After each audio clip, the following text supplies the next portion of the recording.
राधे राधे प्रिय भक्तों, आज का सत्संग ध्यान पूर्वक पूरा जरूर सुने। घर में सुख शांति और समृद्धि के लिए यह खास बातें जरूर ध्यान रखें।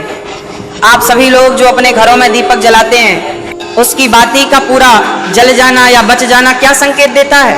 ये आपकी पूजा घर, मंदिर और खास अवसरों पर जैसे कि दीपावली, व्रत और अन्य धार्मिक अनुष्ठानों में दीपक जलाने से जुड़ा है। क्या कभी आपने सोचा है या देखा है होगा कि जब आप दीपक जलाते हैं तो वो आपके जीवन में कौन से संकेत दे रहा है? क्या आपके दीपक की बाती पूरी तरह से जल जाती है या वो आधी जली रह जाती है? और क्या दीपक की बाती पर फूल बनने का क्या अर्थ होता है?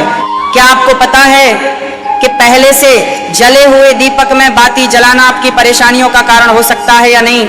और कितने समय तक, कितने सालों तक एक ही दीपक का उपयोग करना शुभ माना जाता है या अशुभ?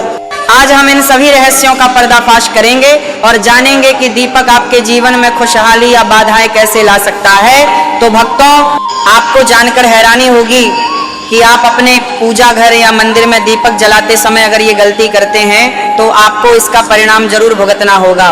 दीपक की बाती का पूरा जल जाना और बाकी का बच जाना भी अलग अलग संकेत देता है, जो आपके लिए जानना बहुत जरूरी है। जब हम पूजा करते हैं तो हमारा दीपक कभी कभी अचानक से बुझ जाता है और कभी कभी ऐसा होता है कि हमारी पूजा होने के बाद हम उस दीपक को भगवान के सामने जलता हुआ छोड़ देते हैं, लेकिन कुछ समय के बाद दीपक अपने आप बुझ जाता है और घी बचा रह जाता है। और कभी कभी तो हमारे दीपक की बाती पूरी जल जाती है और उसमें फूल भी बन जाता है। तो इनके अलग अलग नकारात्मक और सकारात्मक परिणाम होते हैं। तो सबसे पहले ये जानते हैं कि अगर हमारे दीपक में फूल बन रहा है तो इसका क्या मतलब होगा?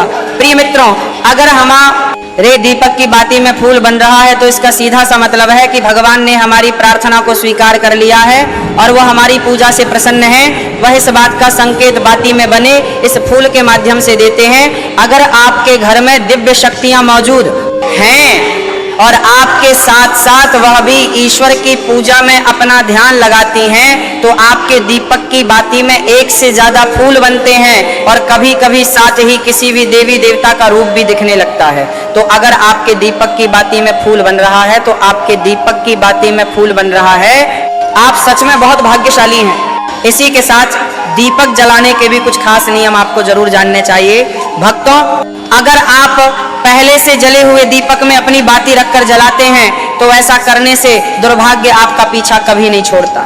अगर दीपक में पहले से जली हुई बाती की राख या फिर रुई और कालिक है और आपने अपनी बाती इसमें रखकर जला दी तो ऐसा करने से भगवान आपसे प्रसन्न होने की बजाय नाराज हो जाते हैं और आपको इसके बहुत ही भयानक परिणाम देखने को मिलते हैं।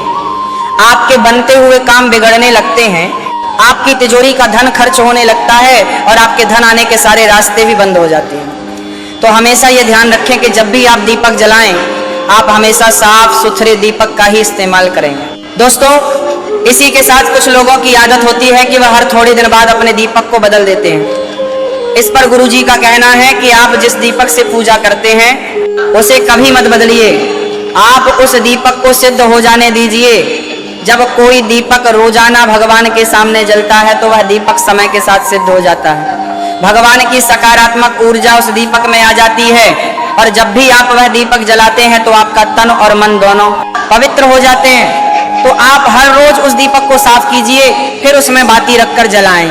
आप जितनी बार भी दीपक जलाएं उतनी बार उस दीपक को साफ करके बार बार उसी दीपक में बाती जलाएं। लेकिन अगर आप गलती से भी उस दीपक को बदलते हैं तो आपकी तरक्की में रुकावट आ सकती है। इसलिए आप अपने दीपक को कभी भी मत बदलना। 10 साल 20 साल तक आप उसी दीपक में लगातार बाती जलाएं, इससे आपका दीपक सिद्ध हो जाएगा और आप इसका चमत्कार अपने घर में भी देख सकते हैं। अगर आपके घर में कोई भी रोगी हो, बीमार हो या किसी का बुखार नहीं जा रहा हो तो आप इस दीपक को थोड़ी देर के लिए किसी बर्तन में डालिए और अब उस रोगी को ये पानी पिला दीजिए। 10 से 15 मिनट के भीतर उसका बुखार उतर जाएगा। वहीं अगर आपके घर में किसी को नजर लगी हो या फिर आपके व्यापार में किसी की नजर लगी हो, आपका धंधा अच्छे से नहीं चल रहा हो, तो भी आप इस दीपक को तांबे के बर्तन में पानी भरकर उसमें डाल दीजिए और रात भर के लिए छोड़ दीजिए। अगले दिन सुबह पानी का छिड़काव अपने घर में और अपनी दुकान पर करिए। ऐसा करने से आपको साफ साफ परिणाम दिखाई देंगे। क्योंकि जब हम लगातार एक ही वस्तु का प्रयोग अपनी पूजा में करते हैं तो वह वस्तु शुद्ध हो जाती है। भगवान की जो ऊर्जा होती है वह उस वस्तु में समा जाती है। तो कभी भी अपने मंदिर के दीपक को बदलने की गलती ना करें। दोस्तों, अगर आपके मंदिर का दीपक टूट जाता है या फिर खराब हो जाता है या खंडित हो जाता है, तभी आप उस दीपक को बदल सकते हैं। लेकिन फिर भी आप उस दीपक को ना फेंकें, बल्कि इसे अपने घर में संभाल कर रखें, क्योंकि ये भगवान की सकारात्मक ऊर्जा का भंडार होता है। वहीं अब आपको ये भी बता देते हैं कि अगर आपके दीपक की बाती पूरी नहीं जलती है और आपके दीपक में घी बच जाता है तो इसका क्या परिणाम होता है। सबसे पहले ये देखिए कि अगर आप किसी भी पेड़ पौधे की पूजा कर रहे हैं और पूजा में जलाया हुआ दीपक पूरा नहीं जलता या फिर उसमें घी बच जाता है, तो इससे आपके घर में बीमारियां घर बना लेती हैं और ये बीमारी कभी भी आपका पीछा नहीं छोड़ेगी। तो जब भी आप किसी भी पेड़ पौधे या मंदिर के बाहर किसी भी स्थान पर पूजा करें तो ये ध्यान रखें कि उसकी बाती पूरी जले और उसमें घी बचा हुआ ना हो, क्योंकि ये आपकी अच्छी सेहत के लिए बहुत ही अच्छा प्रभाव देगा। वहीं अगर आपके घर के मंदिर में दीपक की बाती पूरी नहीं जलती और पूजा करते समय दीपक बार बार बुझ जाता है, तो जरूर आपके घर में नकारात्मक ऊर्जा का वास है और ये आपकी पूजा में विघ्न डालने का काम करती है। दोस्तों, हमारे घर में अगर कोई बुरी शक्ति होती है या फिर कोई ऐसी ऊर्जा होती है जो ये नहीं चाहती कि आपके घर में भगवान की कृपा हो और सकारात्मक ऊर्जा हो, तो ये आपकी पूजा सफल नहीं होने देती। क्योंकि भक्तों, एक वातावरण में एक ही तरह की ऊर्जा रह सकती है, या तो सकारात्मक या नकारात्मक। जो बुरी शक्तियां होती हैं वह ये कभी भी नहीं चाहती कि आपके घर में देवी देवताओं की कृपा हो। अगर आपके घर में भगवान ने अपनी कृपा की तो उन बुरी शक्तियों और ऊर्जा का प्रभाव खत्म हो जाएगा। इसलिए ये शक्तियां चाहती हैं कि आपकी पूजा में रुकावटें आएं। इन्हीं के प्रभाव से हमारा दीपक बार बार बुझ जाता है या फिर दीपक की बाती पूरी नहीं जलती।